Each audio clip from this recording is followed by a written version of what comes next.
जय हिंद दोस्तों। तो क्या हाल है। मैं हूं आपका दोस्त विकास। तो इस वीडियो में हम देखेंगे साइंस के ऐसे मोस्ट इंपॉर्टेंट क्वेश्चन जो कि बोर्ड एग्जाम में हर साल आते हैं और 2022 बोर्ड एग्जाम में आने के चांसेस भी बहुत ज़्यादा हैं।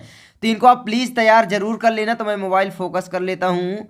हाँ, तो अब देखो इसमें कौन कौन से क्वेश्चन है, इनको तैयार कर लेना। और 100% है, ये आने वाले हैं। ठीक है, 100% है, तो आप इनको तैयार जरूर कर लेना। ठीक है, तो सबसे पहला क्वेश्चन क्या है, क्या होता है जब बुझा हुआ चूना क्लोरीन से अभिक्रिया करता है। जब क्लोरीन से अभिक्रिया करता है बुझा हुआ चूना, तो क्या होता है। बुझे हुए चूने का जो सूत्र होता है वो आपको आना चाहिए। उसके बाद क्लोरीन से उसकी अभिक्रिया करवा देना, फिर जो भी बनता है। अब आपको मैं बता दूं तो विरंजक चूर्ण बनता है, आप जानते होंगे, पता नहीं। ठीक है, आगे देखिए यहाँ पर धावन सोडा का रासायनिक नाम तथा अणुसूत्र लिखिए। धावन सोडा यहाँ पर पूछा है, इसका रासायनिक नाम, ध्यान देना, रासायनिक नाम और नाम में अंतर होता है। रासायनिक नाम का मतलब होता है जो सूत्र का नाम होता है, ठीक है, वही होता है रासायनिक नाम, केमिकल नेम।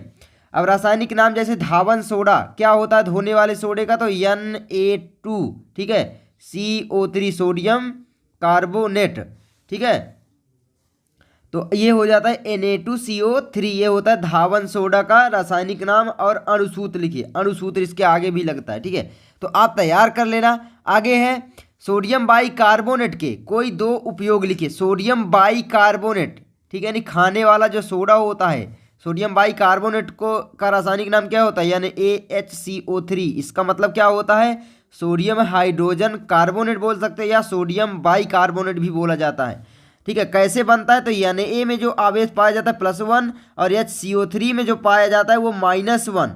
तो ये दोनों मिलते हैं तो NaHCO3 बनाते हैं। लेकिन अगर CO3 का आप देखोगे तो इसमें आपका -2 पाया जाता है, तभी यहाँ पर Na2 लगा है और CO3 बना है, यानी उल्टा इसमें मल्टीप्लिकेशन होता है, इसका इसमें, इधर का इसमें। ठीक है, अब यहाँ पर Na2CO3 बना है। ठीक है, तो ये इस तरीके से सूत्र भी बनता है। मैंने आपको थोड़ा बहुत हिंट दे दिया अगर नहीं आ रहा। उसके बाद आपका आगे है कि भाई विरंजक चूर्ण के कोई दो उपयोग लिखे। विरंजक चूर्ण बोला ही जा रहा है, विरंजक का मतलब होता है किसी चीज से कोई चीज को हटा देना, उसको बोलते हैं विरंजक, विरंजन करना। तो विरंजक करने वाला जो पदार्थ होता है वही होता है विरंजक चूर्ण। ठीक है, अब ये क्या है, जैसे चीनी का कलर को मतलब हटाने के लिए बहुत सारी जो गंदगी होती है, पानी से को सफाई करने में भी उपयोग में आता है। तो आप देख लेना, जो भी आपको सरल लगे उसको याद कर लेना। मैं ये नहीं बोल रहा हूँ जो मैं बता रहा हूँ वही आप याद करो। ठीक है, उसके बाद आपको तैयार कर लेना है अम्ल, क्षार तथा लवण, सॉरी ये क्या लिख गया है, ठीक है, लवण की आधुनिक अवधारणा क्या है, परिभाषा लिखी। देखिए ये अम्ल का मतलब ये मत बोलना कि भाई ऐसे पदार्थ जो स्वाद में खट्टे होते हैं अम्ल कहलाते हैं। नहीं नहीं नहीं बाबू, ये यहाँ पर बोला है आधुनिक, जो अभी की परिभाषा है उसको पूछा है। तो ये ध्यान देना, अवधारणा या परिभाषा या तरीका अवधारणा का मतलब। ठीक है, अब यहाँ पर क्या होता है भाई, अम्ल। तो अम्ल ऐसे पदार्थ जो जल में घुलने पर H+ आयन देते हैं। क्या देते हैं, H+ आयन, या ऐसे पदार्थ जो H+ आयन देते हैं अम्ल कहलाते हैं। और आधुनिक परिभाषा बता रहा हूँ। क्षार क्या होते हैं, ऐसे पदार्थ जो हाइड्रॉक्सिल आयन यानी OH- आयन देते हैं। ये हाइड्रोनियम आयन है। हाइड्रोनियम आयन क्या होता है, H3O+, है ना, ये हाइड्रोनियम आयन होता है। लेकिन यहाँ पर देखो H+ आयन जो देते हैं वो अम्ल कहलाते हैं। क्षार ऐसे पदार्थ जो OH- आयन यानी हाइड्रॉक्सिल आयन देते हैं। और लवण क्या होता है, इन दोनों की अभिक्रिया से जब जल बन जाता है उसको बोलते हैं लवण, यानी उदासीन जब हो जाता है। जैसे कोई भी अम्ल और यहाँ पर क्षार अभिक्रिया करता है तो वो लवण और जल का निर्माण करता है। क्या करता है, लवण और प्लस जल का निर्माण करता है। जैसे कि कोई भी अम्ल ले लो, HCl ले लोगे, प्लस यहाँ पर क्षार कोई ले लो, मान लो कोई भी क्षार ले सकते हो। ठीक है, क्षार में क्या होता है, OH आयन। तो यहाँ पर आप ले लो, क्या ले लोगे, NaOH ले लो। ठीक है, अब यहाँ पर जब इनकी अभिक्रिया होगी तो NaCl बना लेगा प्लस H2O बनेगा, ये ध्यान देना। ठीक है, तो इस तरीके से आपका हो जाता है। आगे बढ़ते हैं भाई साहब। आगे है उदासीनीकरण अभिक्रिया, क्या है, दो उदाहरण दीजिए। सेम सेम यही है कि भाई जब लवण बनता है वही उदासीन हो जाता है लवण। ये लवण क्या होता है, साल्ट जो होता है आपका उदासीन होता है। तो आप देख लेना। ठीक है, तो उदासीनीकरण अभिक्रिया क्या है, जब अम्ल एवं क्षार आपस में अभिक्रिया करते हैं या पारस्परिक अभिक्रिया करते हैं तो लवण और जल का निर्माण करते हैं। इस अभिक्रिया को उदासीनीकरण अभिक्रिया कहते हैं। या आप बोल सकते हैं कि भाई जब अम्ल एवं क्षार आपस में अभिक्रिया करते हैं तो एक दूसरे के प्रभाव को समाप्त कर देते हैं और लवण का निर्माण करते हैं। इस अभिक्रिया को उदासीनीकरण अभिक्रिया कहते हैं, न्यूट्रलाइजेशन रिएक्शन कहते हैं। ठीक है, व्हाट इज न्यूट्रलाइजेशन रिएक्शन यहाँ पर पूछा था।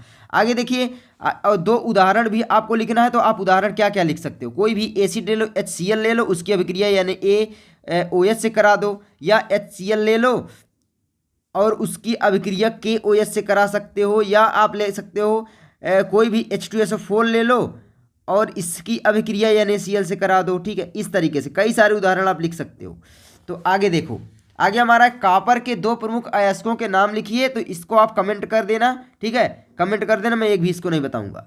आगे देखिए, बाकी मैं बता सकता था, कॉपर के जो अयस्क होते हैं वो सल्फाइड के रूप में पाए जाते हैं, कभी कभी एग्जाम में आ जाता है तो याद रखना। ठीक है, सल्फाइड, तो सल्फाइड वाले अयस्क के नाम बताना। ठीक है, आगे देखिए, निस्तापन क्रिया क्या है, उदाहरण देकर समझाइए। निस्तापन और एक होता है भर्जन, ये दोनों काफ़ी इंपॉर्टेंट है, एग्जाम में पूछे जाते हैं। निस्तापन क्या होता है और भर्जन क्या होता है, इसकी आप परिभाषा जरूर तैयार कर लेना और उदाहरण भी तैयार कर लेना। ठीक है, मैं आपको फोर्स करके बोल रहा हूँ ताकि आपके बोर्ड एग्जाम में बहुत ही अच्छे नंबर आए।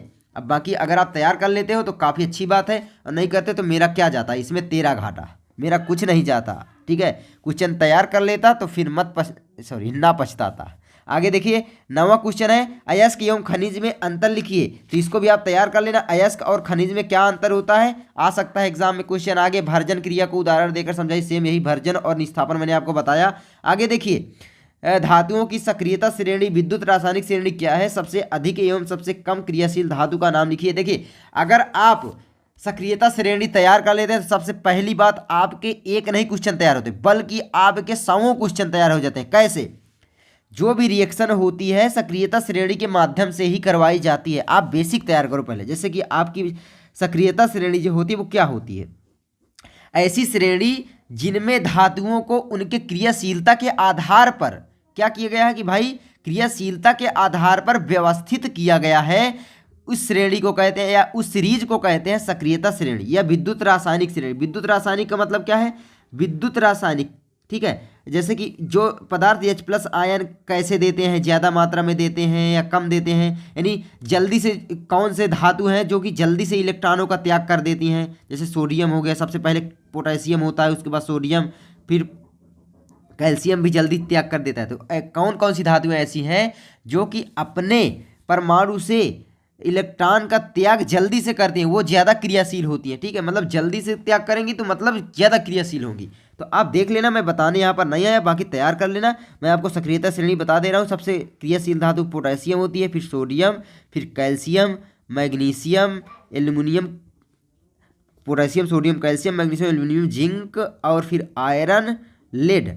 ठीक है, लेड क्या होता है, Pb, पम्बलम, लेड, हाइड्रोजन, कापर, ठीक है, कापर, मरकरी, सिल्वर, Ag, और फिर आप लिख लेना गोल्ड, Au, आरम। ठीक है, और ये अर्जेंटम बोलते हैं इसको, और ये कापर क्यूपरस होता है। ठीक है, आगे देखिए, योगात्मक अभिक्रिया की परिभाषा एवं उदाहरण दीजिए। योगात्मक आपने पढ़ा होगा, बाकी मैं बता देता हूँ। योग का मतलब होता है जोड़ना, क्या होता है, प्लस। तो जब दो पदार्थ आपस में मिलते हैं, कोई एक पदार्थ का निर्माण कर लेते हैं, तो उसको बोलते हैं योगात्मक अभिक्रिया। योगात्मक बोल सकते हो, संयोजन बोल सकते हो, ठीक है, कॉम्बिनेशन बोल सकते हो अंग्रेजी में। तो यही है। चलो मैं आगे बढ़ता हूँ। तो आगे आपका क्वेश्चन क्या आता है, ऑक्सीकरण अभिक्रिया पर संक्षिप्त टिप्पणी लिखिए। ठीक है, जब किसी पदार्थ में ऑक्सीजन जुड़ता है तो उसको बोलते हैं ऑक्सीकरण अभिक्रिया, या जब किसी पदार्थ से हाइड्रोजन का निष्कासन होता है तो उसको बोलते हैं ऑक्सीकरण अभिक्रिया। आप देख लेना, लेकिन इंपॉर्टेंट है इसीलिए बता रहा हूँ, काफ़ी इंपॉर्टेंट है, और ये क्वेश्चन तो वेरी इंपॉर्टेंट है। ठीक है, वेरी इंपॉर्टेंट है, इसको तैयार कर लेना। मैं 1000 बार इसमें सही का चिन्ह लगा रहा हूँ और ये कटा जा रहा है। ये समजातीय श्रेणी क्या है, उदाहरण देते हुए समझाइए। सच बता रहा हूँ, ये पिछले साल के बोर्ड एग्जाम में आया था, तो ये वेरी इंपॉर्टेंट क्वेश्चन है, इसको तैयार जरूर कर लेना। ठीक है, आगे देखिए, संतृप्त तथा असंतृप्त हाइड्रोकार्बन में क्या अंतर है, उदाहरण सही समझाइए। ये भी एग्जाम में आया हुआ क्वेश्चन है, तो इसको भी तैयार कर लेना, वेरी इंपॉर्टेंट। इधर वाले सभी वेरी इंपॉर्टेंट है, वैसे हैं सभी, आप इनको सभी को तैयार कर लेना। ठीक है, आगे मिसेल पर संक्षिप्त टिप्पणी लिखिए। मिसेल क्या होता है, जो आप साबुन वगैरह घोलते हो, उसमें जो फेन बोलते हो आप लोग, जो उसमें बब्बल बनते हैं, उसी को बोलते हैं मिसेल। मिसेल किस तरीके से बनता है और इसके सफाई में क्या महत्व है, ये सब लिखना पड़ता है। ठीक है, तो अगर आप थोड़ा बहुत दिमाग से पढ़ोगे तो आ जाएगी भाई, जो साबुन होता है उसमें सोडियम या पोटेशियम के आयन होते हैं। ठीक है, ऐसे सब याद करो, मुझे काफ़ी अच्छे से है, लेकिन मैं आपको नहीं बता रहा हूँ यहाँ पर। ठीक है, आगे मैं आपको इनके सॉल्यूशन दे दूंगा। चलिए आगे बढ़ते हैं। स्टीरीकरण पर संक्षिप्त टिप्पणी लिखिए, ये भी आ सकता है, काफ़ी इंपॉर्टेंट है, आप जानते हो स्टीरीकरण, तो इसको भी तैयार कर लेने, ये सारे इंपॉर्टेंट है, ठीक है, सारे मैं जो बता रहा हूँ। आगे आधुनिक आवर्त नियम लिखिए, वैसे ये बोर्ड एग्जाम पिछले साल कटवा दिया गया था, लेकिन अब की बार हो सकता है आ जाए, हो सकता है आ जाए, थोड़ा सा होता है, छोटा सा याद कर लेना। प्रारूपिक तथा निरूपक तत्व पर टिप्पणी लिखिए। प्रारूपिक तत्व क्या होते हैं, निरूपक तत्व क्या होते हैं। प्रारूपिक तत्व क्या होते हैं, देखिए जो भी क्रियाशीलता होती है वो ग्रुप वाइज दर्शाई जाती है, जैसे हाइड्रोजन, लिथियम, ये सब एक ग्रुप के तत्व हैं। हेली ना, ठीक है, सोडियम के, रबड़ी, आरबी, से, सीएस, फ्रूट निकला, ये सब एक ग्रुप के तत्व हैं। कौन से ग्रुप के, फर्स्ट ग्रुप के, ठीक है। अब यहाँ पर थोड़ा समझाते चल रहा हूँ, लेकिन ये ग्रुप वाइज देखिए, इसमें सभी में क्या है कि जो गुणधर्म होगा वो लगभग सेम होगा, जो रिएक्शन करेंगे वो भी सेम होगा, मतलब इनके जो प्रॉपर्टीज हैं वो सेम होगी। लेकिन एक और भी तीसरा ग्रुप पाया जाता है, ठीक है, उसमें क्या होता है कि सभी तत्वों के जो इस तरीके से आवर्त में जाओगे तो गुणधर्म सेम आते हैं, ठीक है, तो उसको बोलते हैं प्रारूपिक तत्व। तो ध्यान में आया। जैसे कि आप ले लो आयरन या जिंक, ये क्या है, एक गुणधर्म दर्शाते हैं, थोड़ा बहुत अंतर होता है, ठीक है। एल्युमिनियम एक गुणधर्म दर्शाता है जिंक की जैसा ज़्यादातर केसेज में, तो ये सारी चीज़ें होती है। तो ध्यान में आया। तीसरे आवर्त में कौन कौन से तत्व आते हैं, तो सोडियम आता है, sodium, magnesium, aluminium, zinc, iron, ये सब आते हैं ना, लेड, पीबी, तो ये सब एक गुणधर्म दर्शाते हैं, ठीक है, ये क्या है, एक गुणधर्म दर्शाते हैं, सॉरी, ठीक है, ये सब, ठीक है। तो ये देख लेना तीसरे आवर्त में कौन कौन से तत्व पाए जाते हैं, ठीक है। तो आगे बढ़ते हैं हम, बाकी ग्रुप वाइज आप याद करना, ये सब एक जैसे गुणधर्म लगभग दर्शाते हैं। आगे बढ़ते हैं, आगे है अवशोषण तथा स्वांगीकरण में क्या अंतर है, इसको भी तैयार कर लेना, बायोलॉजी का काफ़ी इंपॉर्टेंट क्वेश्चन है, ठीक है। उसके बाद आता है प्रकाश संश्लेषण पर टिप्पणी लिखिए, ये भी काफ़ी इंपॉर्टेंट है, प्रकाश संश्लेषण किस लिए काम आती, तो ये भी आ सकता है, मतलब घुमा फिरा कर क्वेश्चन पूछ सकता है कि भाई ये क्या है, कि वायु को शुद्धिकरण में पहली बात, मानव जीवन में प्रकाश संश्लेषण का बहुत महत्व है। अगर प्रकाश संश्लेषण ना होता तो ऑक्सीजन न बनती, और ऑक्सीजन न होता तो मानव न होता, और मानव न होता तो पेड़ पौधे न होते, और पेड़ पौधे न होते तो मानव न होते। मतलब सभी चीज़ें इनडायरेक्टली या डायरेक्टली इंटरकनेक्टेड होती हैं, ये आप जानते हो, ठीक है। आगे बढ़ते हैं, हीमोग्लोबिन, सॉरी ग्लोबिन होता है, पर टिप्पणी लिखिए। हीमोग्लोबिन क्या है भाई साहब, हीमोग्लोबिन जब कम हो जाती है तो रोग प्रतिरोधक क्षमता कम हो जाती है, बहुत सारी चीज़ें।